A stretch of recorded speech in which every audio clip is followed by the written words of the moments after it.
On March 27th, Hurricane Teresa struck along a front 700 miles wide. One of the victims was a United States Air Force bomber carrying a nuclear bomb. One engine damaged, ravaged by the hurricane, its commander ordered everything non-essential tossed overboard. The last thing to be jettisoned was the nuclear bomb. It was unarmed, and the commander believed that he was safe in dropping it. He was wrong. The bomb was somewhere on the bottom, in a known sector of ocean. The Air Force didn't know exactly where, or if it had been damaged. They did know that corrosion, the electrolytic action of seawater, would start immediately. That in some parts of the sea, this action is much stronger than in others. And if the alloy casing were eaten through, the two fissionable components could unite and the bomb explode.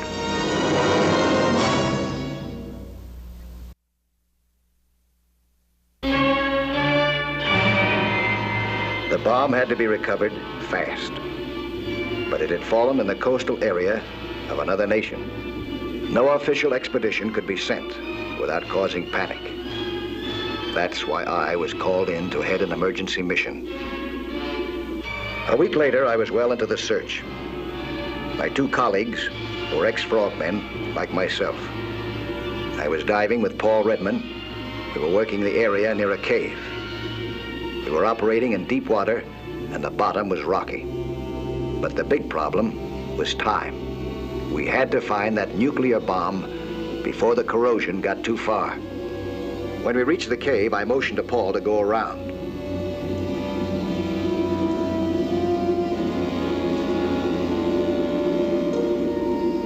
The pressure must have been affecting him because he ignored my order and the rules of diving procedure too, and went in alone.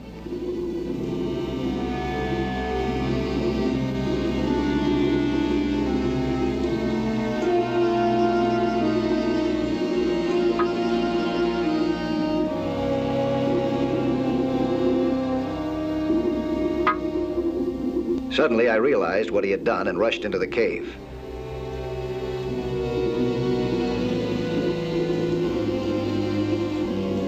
But by the time I reached him, he had become wedged into one of the narrow passageways.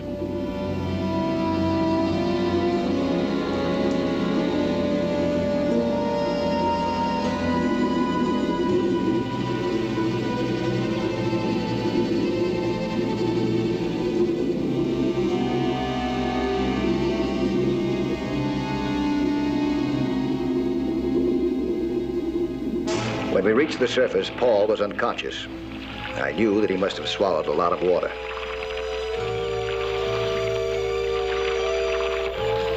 We needed Paul, but he'd be in no condition to dive for maybe 48 hours. I wasn't too sure whether we still had 48 hours.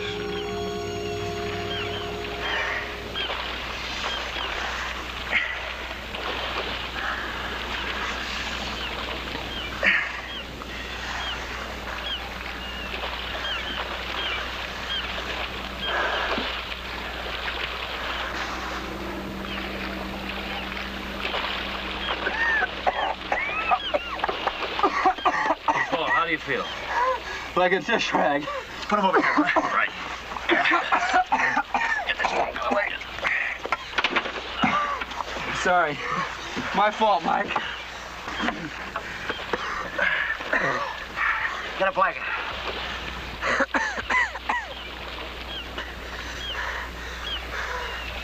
Pretty stupid thing I did down there, wasn't it?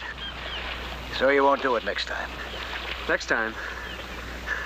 Right now, I'm not looking forward to any next time.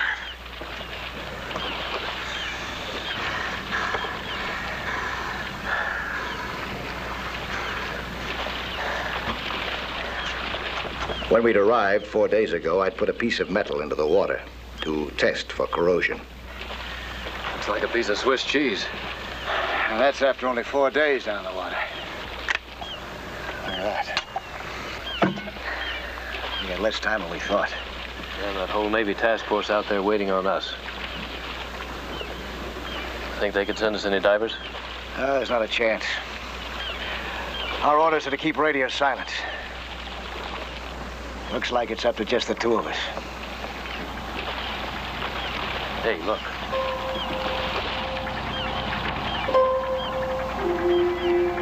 Oh, it's just a fishing boat. Lots of them around here. Yeah, but that's the same one that's been following us for 3 days.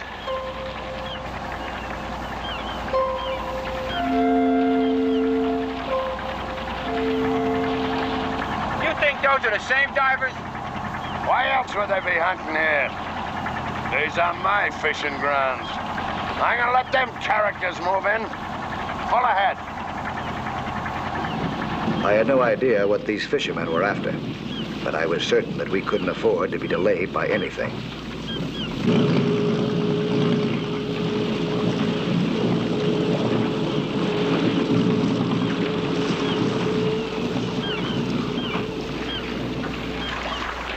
Hi, I'm Mike Nelson. Listen, you skin divers.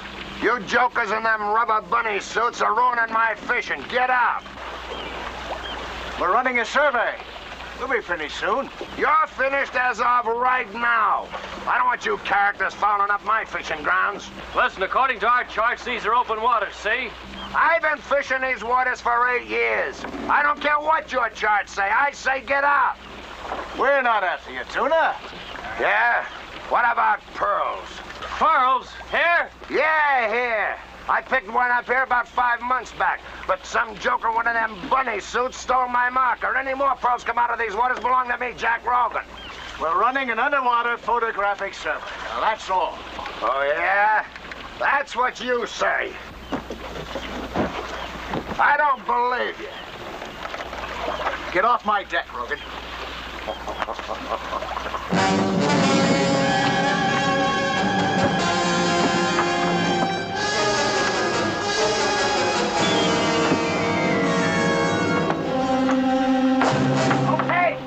Okay.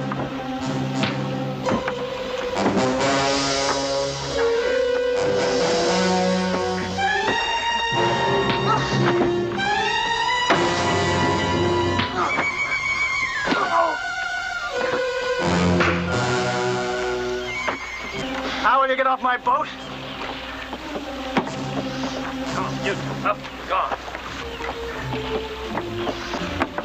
Duh!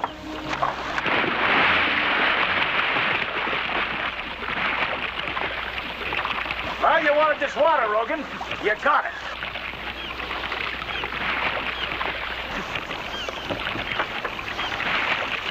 Hey, Dutch, give me a hand.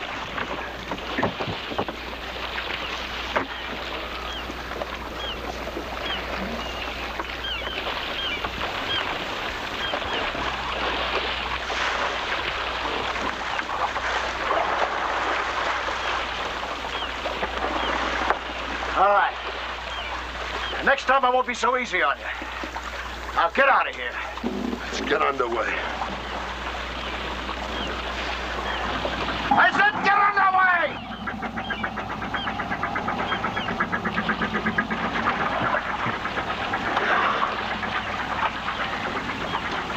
Nice going, poor boy. You go down below. Take it easy, huh? Right, okay.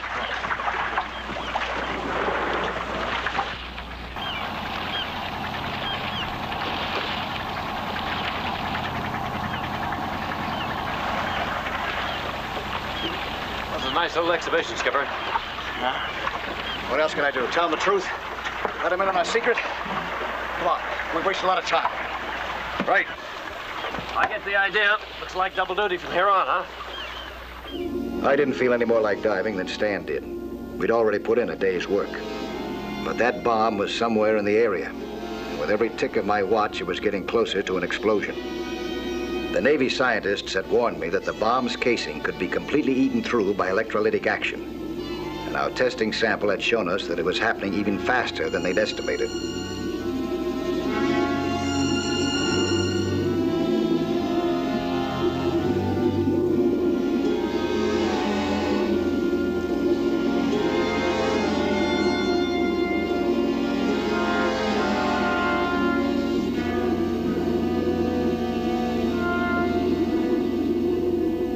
Stan spotted something. It was the wreck of a barge. The data that we had been given indicated 3 of them had gone down only the year before. It made me shudder to see how corroded the metal was. It looked as if it had been there for 10 years or more. Another grim confirmation of the strong electrolytic action in this part of the ocean.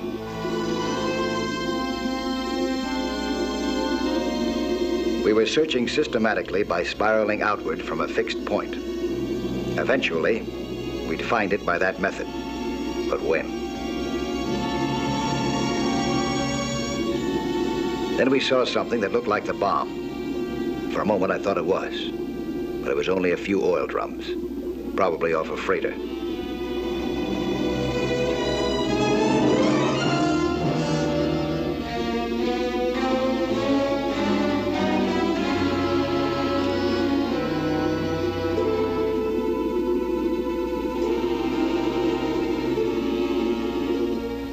The next day, luck was with us. There it was, the bomb. But the bubbles rising from it told me immediately that we didn't have a minute to waste.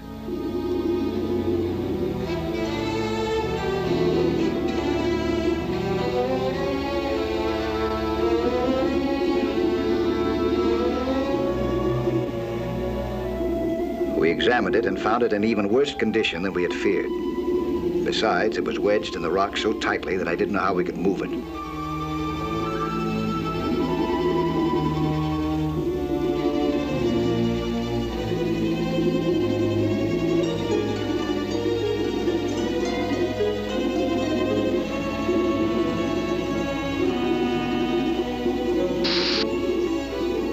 I sent up a marker buoy.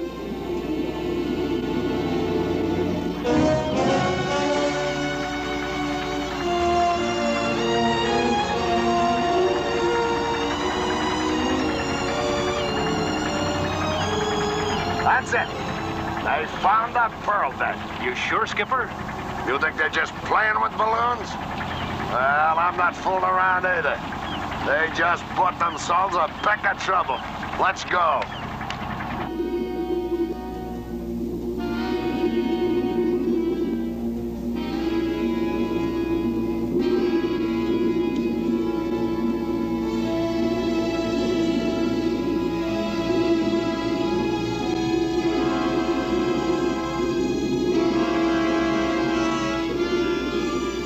With all our strength, we couldn't budge the bomb. I signaled to return to the boat.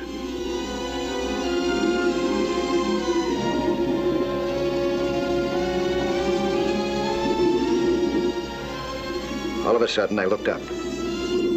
We were being surrounded by something that looked like a giant shadow.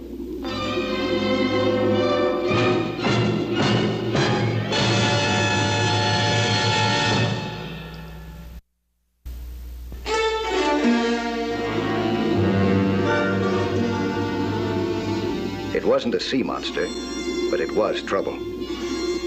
I knew it must be Rogan. He had used his trawling net and had scooped us up like a pair of oversized tuna fish.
You, over here, quick.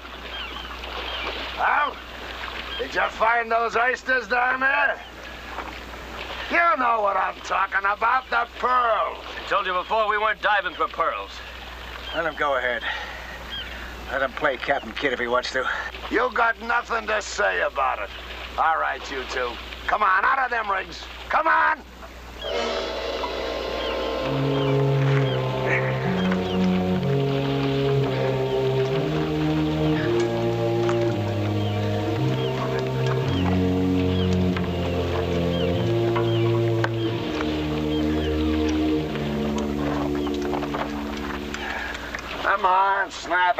Dutch? You don't really need this thing, do you? I guess not. We won't be down there that long. How do you put this stuff on? I never worked with this kind of rig before. Yo, give him a hand. You don't like him, huh? You want to get rid of him. Is that why you send them down? Shut up, Nelson. Scuba diving takes time to learn, you know. But what's more important, those tanks are half empty. Nelson, I told you before, I don't believe a word you say. I was down on my first diving rig before you were old enough to wrestle a herring, and a hard hat, too. And I worked with these things a couple of times. There's nothing to it. All you do is blow in here, and then you breathe in.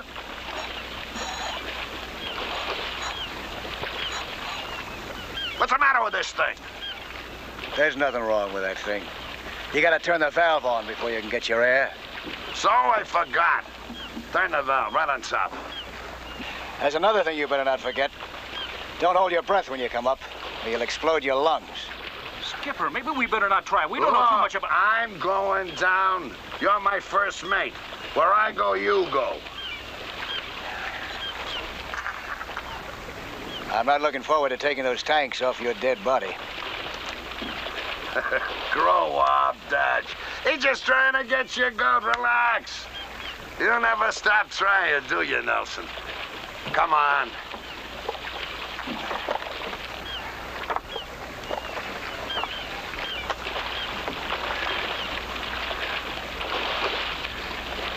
All right, Chonsky. Keep an eye on him. We'll be up in a minute with the pearls. Gotcha, Skipper.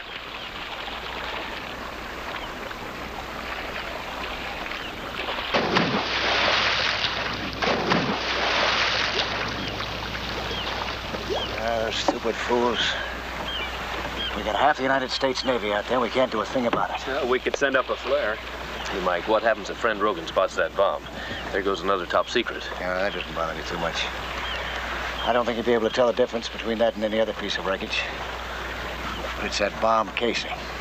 Pretty corroded, huh? I had a long, close look at it. It's plenty corroded. And if that casing goes... We'll have a very noisy funeral. Knock it off, you guys. Don't try anything with me.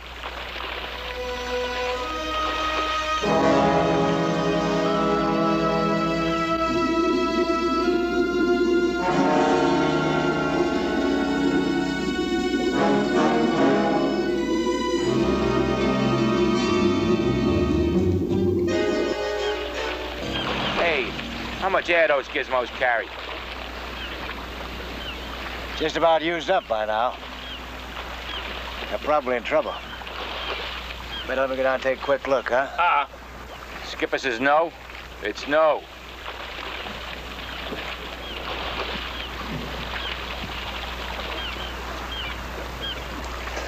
Hey, Chatsky, the skipper's in trouble. All right, come on. Come on up forward, on the double. Yeah, cover.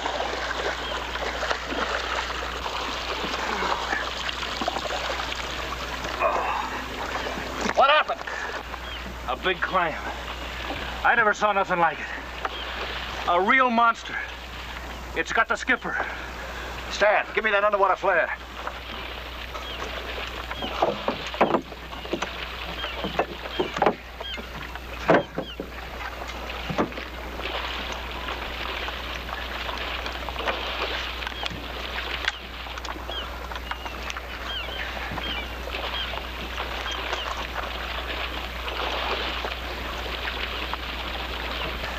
You better hurry up. Take off your fins, will you? We should have never gone down. Hurry up with that flare! I got it. Here you are.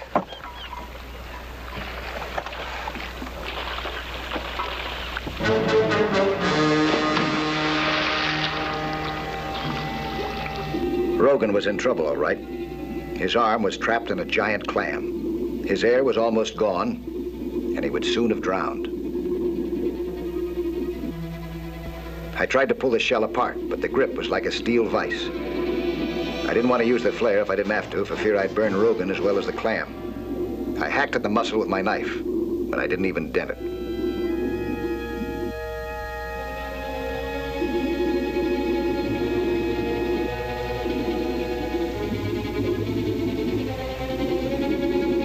I saw that I'd have to use the flare. It was the only chance.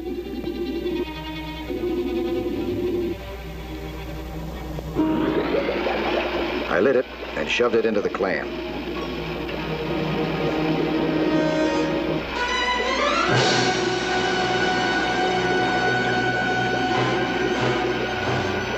The muscle relaxed, and Rogan pulled his arm free.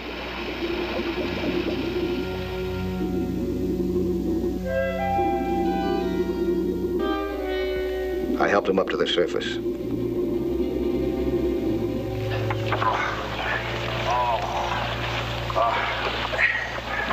I don't get it.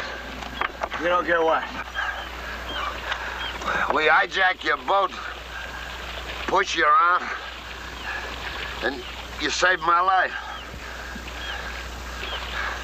What kind of a guy are you? I'll tell you what kind of a guy I am. Guy who needs your help. How about it? You'll need my help. You got it. Now, I'll tell you what I need.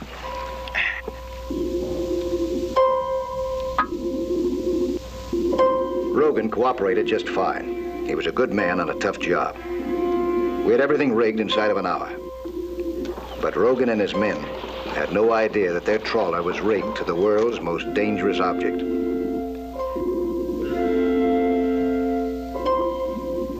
I stayed underwater to help with a crowbar.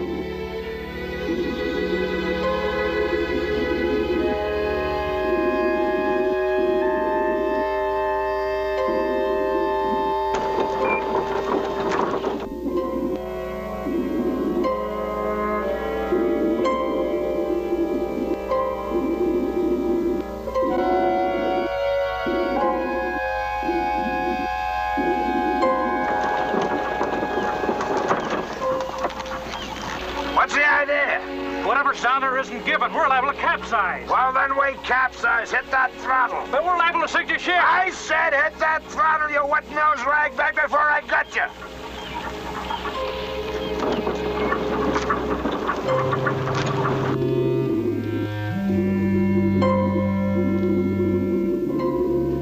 But even Rogan's heavy winch didn't seem to move the bomb. He gave it everything that his equipment could stand. And finally, it broke loose.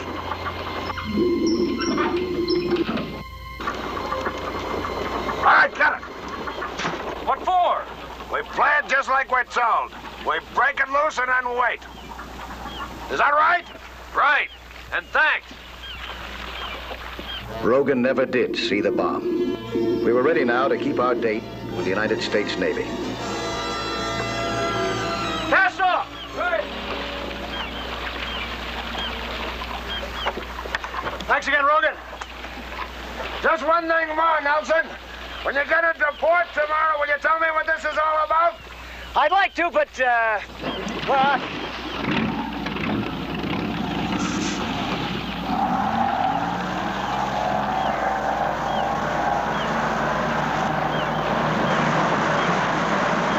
I never would be able to tell Rogan, even though he had helped to stop a terrible disaster. We were on our way to the Navy Bomb Disposal Squadron. Without causing diplomatic difficulties or panic, our three-man unit had accomplished everything that a task force could have done. Our mission was completed.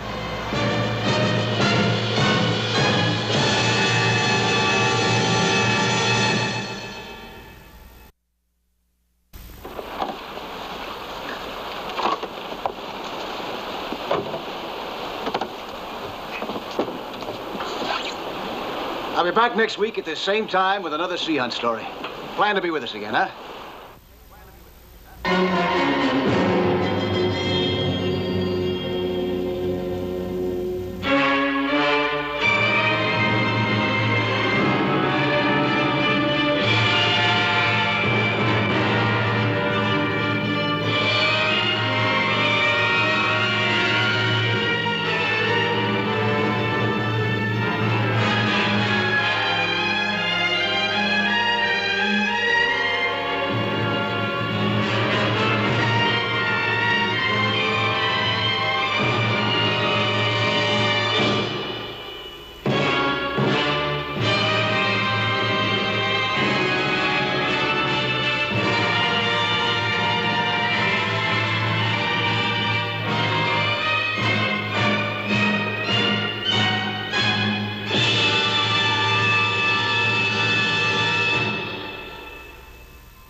Among the seas I've explored underwater, the Caribbean is one of my favorites.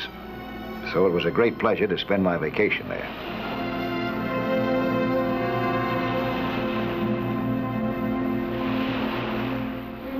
Then I accepted an urgent appeal from a buddy of mine named Pete Rogers to join him on an assignment in another part of the Caribbean. An assignment that turned these warm, sunlit waters into a death trap. Pete had left word for me upon my arrival that he'd be skin diving in the bay. The diver's flag indicated that he was underwater.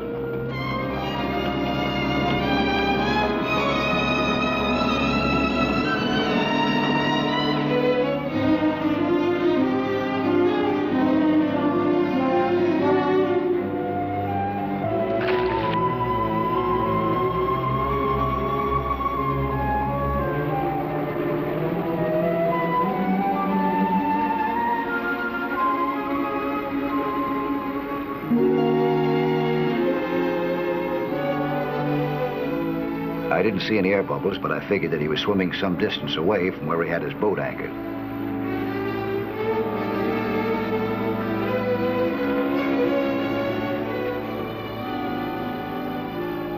I had agreed to meet Pete, and there was no reason why I couldn't meet him underwater.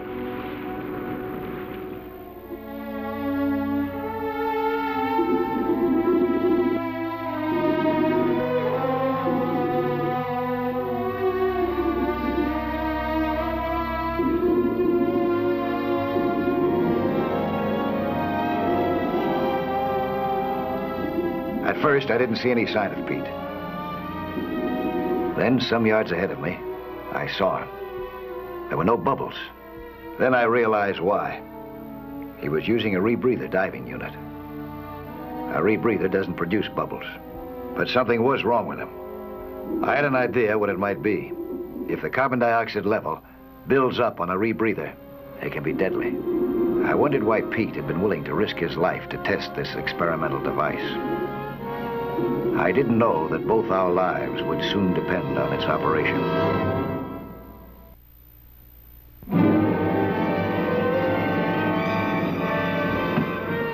Oh, you really had me worried. Why? I didn't see any bubbles. I thought you were a goner. You didn't notice I had a rebreather on? Not at first. Pete, great to see you again, boy. Good to see you too, Mike. It's been a long time. Well, what's the assignment, huh? Follow me ashore and I'll tell you about it then.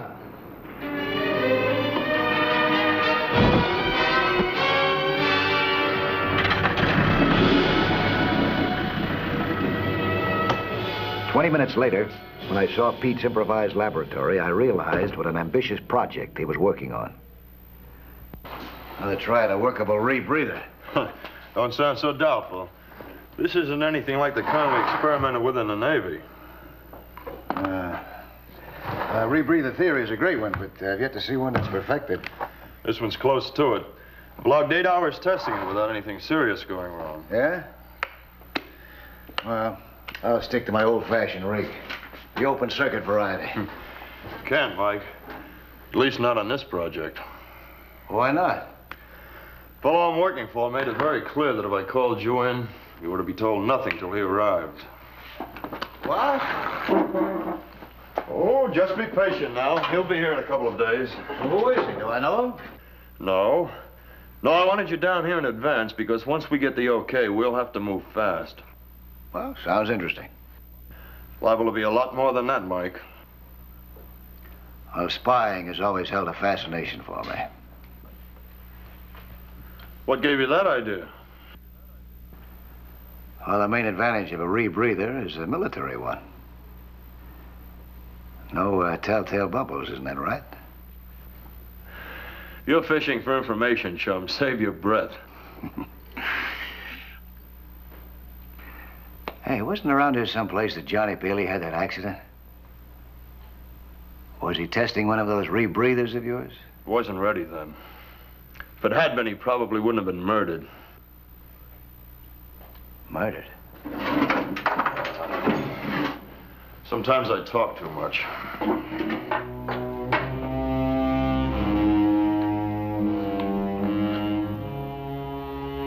That was all I could get out of Pete.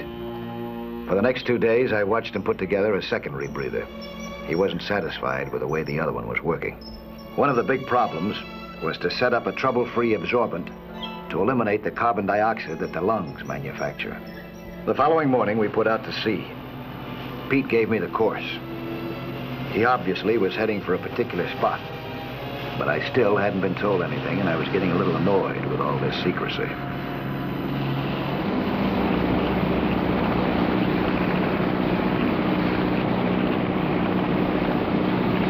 Come on now, Pete, break down. What's with all this cloak and dagger stuff? You'll know everything by tonight. Okay, Mike, this is the spot.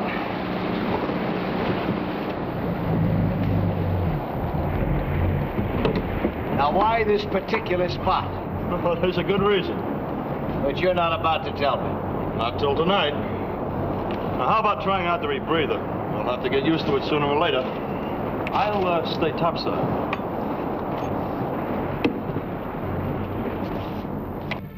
I was all set to dislike Pete's contraption, but I was agreeably surprised.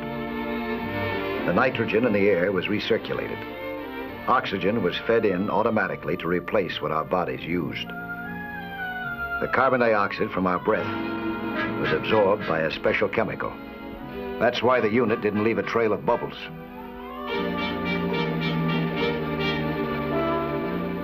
The dials on the front showed the oxygen supply and the CO2, or carbon dioxide level. The CO2 indicator was the most important to watch. If that level got too high for too long, I might never come up.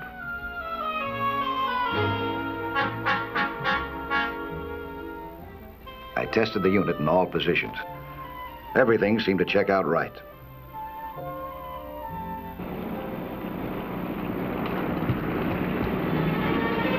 I'd only been down a few minutes when I got Pete's signal to come up. I hadn't even started to give the rebreather a fair workout yet.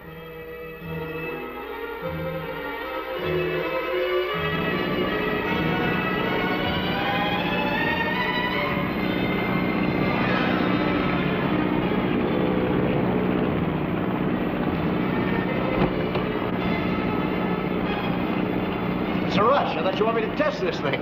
Oh, yeah, Mike, get out of there. Why? I don't want them to see it on you. Who are they? Well, they'll think you just took this one off.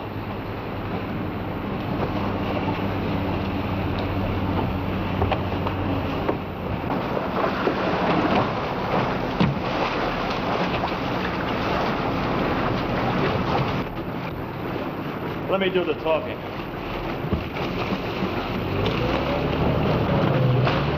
As the boat pulled alongside, I noticed that it was flying the American flag. I had a feeling that it didn't really belong there. May I come aboard? Sure.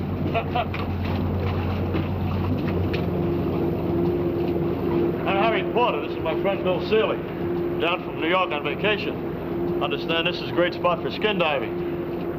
Are you professional divers? Far from it, mister. Just businessmen. What can we do for you? You can move off into other waters. How's that? You're in private waters. I thought this was open sea. That haze in the distance.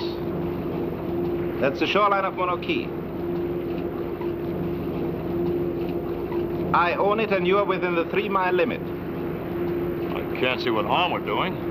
The point is, you're in violation of maritime law. I have a private agreement with the local government. These waters are reserved for the use of my friends. I trust you'll accept my warning rather than the necessity of force.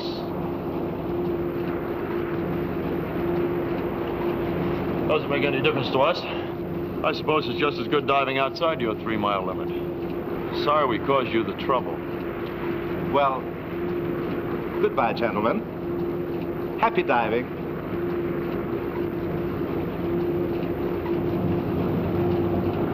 I'll get the hook.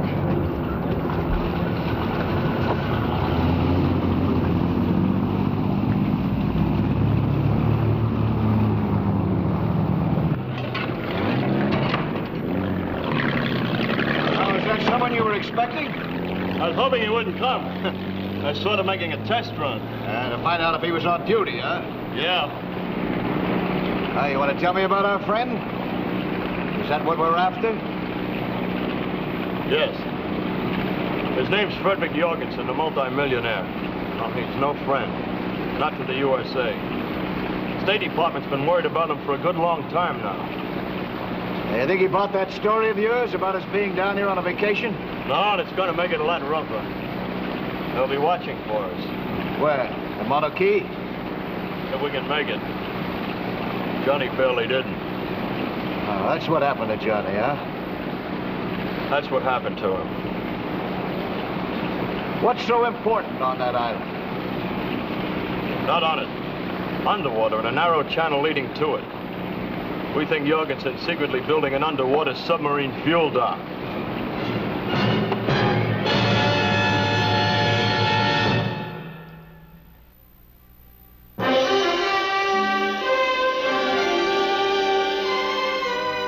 When we returned to Pete's place on shore, someone was waiting for us.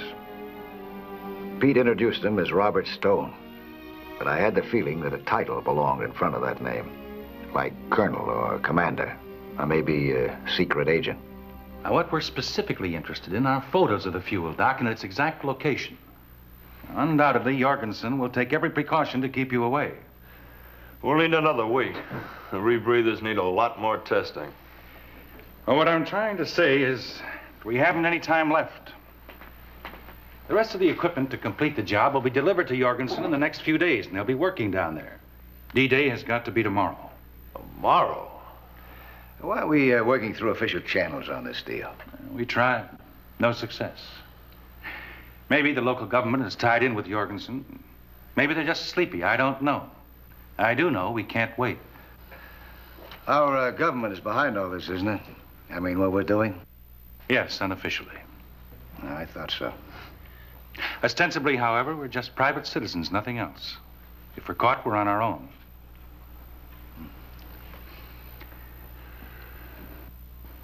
It's asking an awful lot of you, Mike. At least I've had some experience with the rebreather. I had a good 2-minute workout with it today. How well guarded is this thing anyway, you know? It's under 24-hour surveillance from the shore. Well, what do you say, Pete? Ready to go tomorrow? Big problem is, will the rebreather work for the length of time required? Well, I figure I can get you as close to Mono Key as you were today. How does that work for your airtime?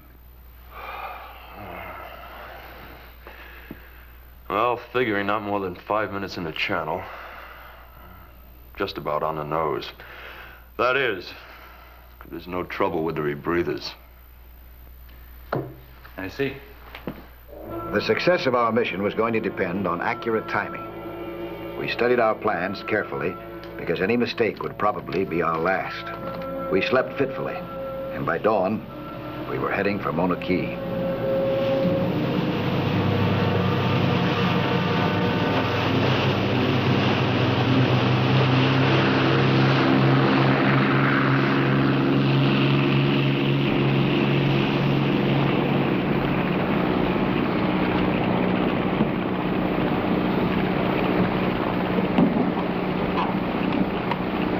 Day, huh? And everything needs to be seen. How much further?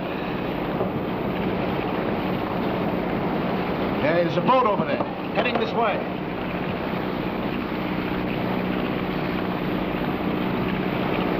Is it Jorgensen? Yeah, looks like he's patrolling his waters. Looks like we're out of luck. We better make our dive before it's too late. That's double the distance we figured on. We just have to take it easy. We conserve our oxygen supply. That'll mean surfacing a lot sooner than we'd planned. Listen, you surface when you have to. As soon as I get your breaker signal, I'll come in for you. We'll be well within the 3-mile limit. Yeah. Look, let me worry about that. You've got enough to take care of. Come on, Pete.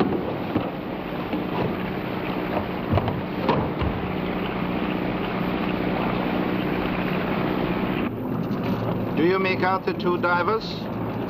No, not now, sir. I wonder if they took a chance on diving. For the island? Not from this distance. It's impossible, sir. They'd never make it underwater. Nevertheless, heading slowly toward Mono Key. If they're below, we'll see their bubbles. Like the other American, huh?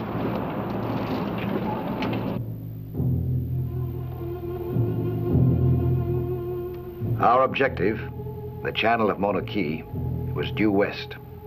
We checked our compasses and headed in that direction with easy movements, saving our strength for what we knew would be the harder job of getting back.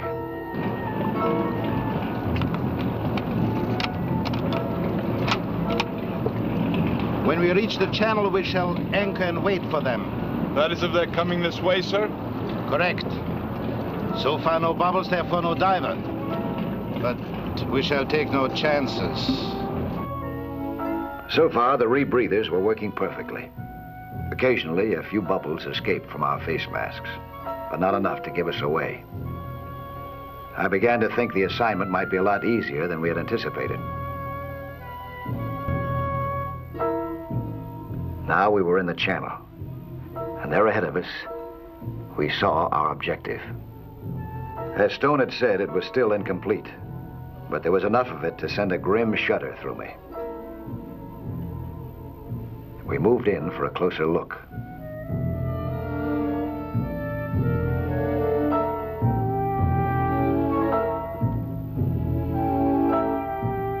I started taking pictures of it. We only had a few minutes to complete our job. Our schedule called for us to be finished in exactly 1 more minute. They should have reached the channel by now. That is, if they're down there. It's almost time for our divers to make their regular check. Shall I send them down now, sir? No reason, really. We'll know by their bubbles if and when they get here.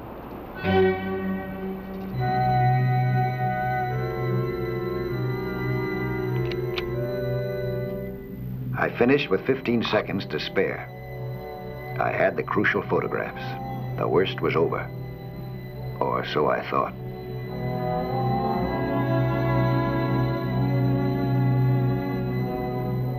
To complete our evidence, I was making notes on the slate, jotting down the bearings of the construction work. Pete was checking it against his compass. Just then, a connecting hose broke loose on Pete's rebreather. The bubbles were heading for the surface, and there was nothing that we could do about it. I had stopped the leak, but Pete's rebreather was useless. Now, forced to share the one working rebreather, we only had enough oxygen left for a few minutes. And when we exchanged the mouthpiece, a few more telltale bubbles were released.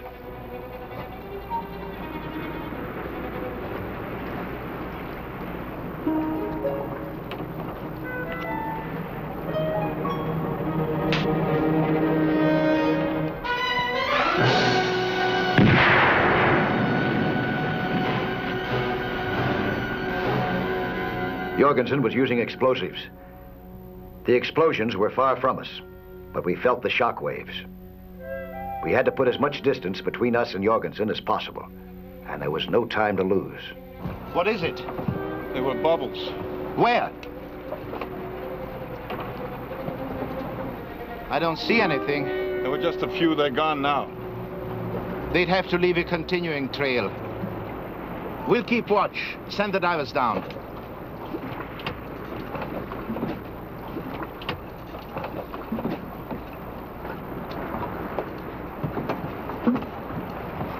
Any more sign of them, sir? No. But we better not take any chances. Check the entire channel.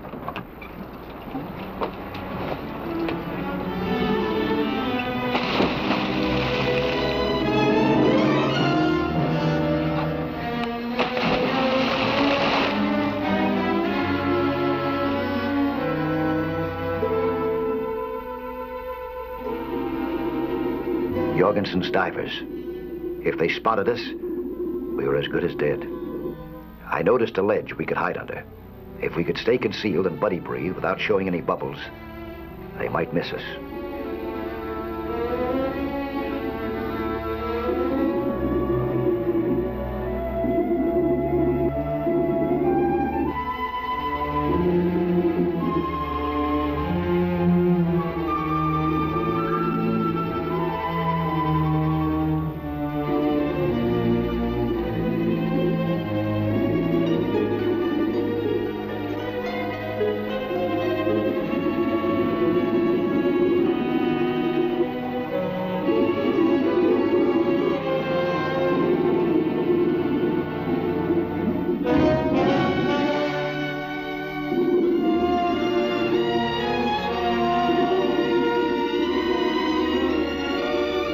Now we had to get out of there before they turned back.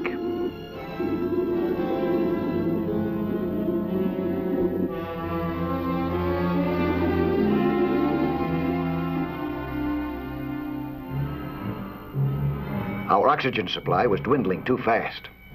We seemed to have a sudden craving for air. I looked at the carbon dioxide gauge. The level was rising into the danger zone. The absorbent material was not working well enough. We had no choice now. We had to surface, no matter what.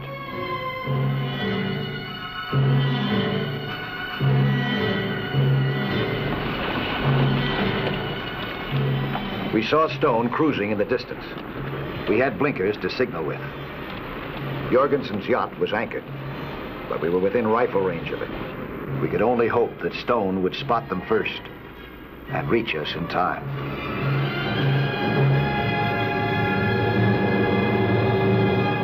Mr. Jorgensen!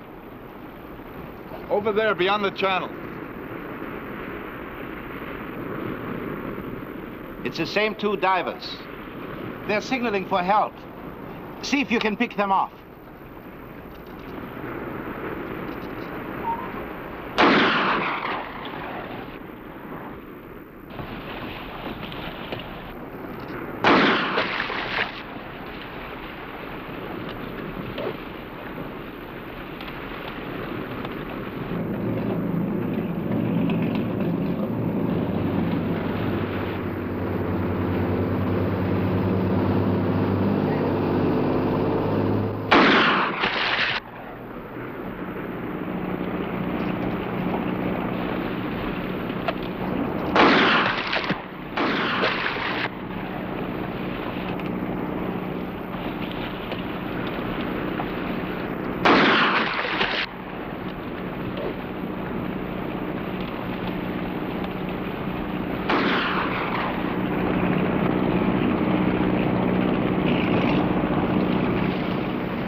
They're being picked up, sir.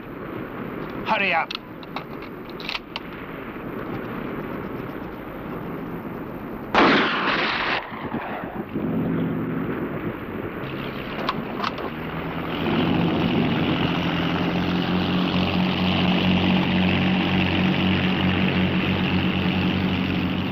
They're getting out of range.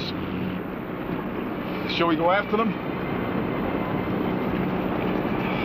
No reason, really. I would judge they were heading for the channel when they ran out of air.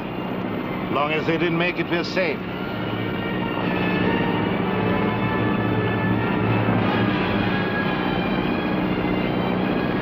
They're headed back. That means only one thing. They think we didn't make it to their fuel dock. Well, they'd be surprised. Thanks to this rebreather of yours. Thanks to this camera of yours, Mike.